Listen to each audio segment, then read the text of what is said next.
કાયમ એક દિવસ બાકી નહીં રહેતો. તો એક દિવસ સાહેબ આવલા અને અમને દુઆ કરી, એમને ભાનુને દુઆ કરી.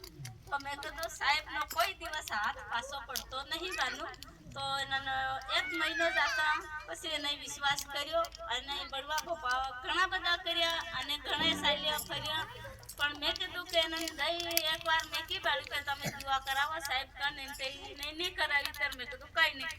હંમેશા લઈને એને ફોન કરીને મેં કીધું તમે વિશ્વાસ કરો ને દુઆ કરાવો. તે અમારે કેવી બીમારી હતી તે તો અમારી એ દૂર થઈ ગઈ, તમારી એ દૂર થઈ જશે. તમે વિશ્વાસ કરો એમ કરીને દુઆ કરાવી. તે નહીં અમારા હાથે હાથે દુઆ કરાવી તે સારું થઈ ગયું. એનાની છોકરી એ સારી થઈ ગઈ છે અને એના મોટા છોકરાને જરી ખર્ચો વધારે એટલે એ ઘરે નહીં આવતો અને કંઈ નહીં. એને જેમ કે અમારે ત્યાં આવે મારા મોટા છોકરાના પૈસા પડેલા હતો એને એ નહીં આવતો. તો એના સારું દુઆ કરતો. એને પૈસા નહીં મળતો, કામ ધંધો નહીં ચાલતો સારી રીતે. એના સારું દુઆ કરવું બધા થઈને 2 છોકરાને સારી રીતે પ્રભુની ભક્તિ કરી શકે, ઓળખી શકે અને એના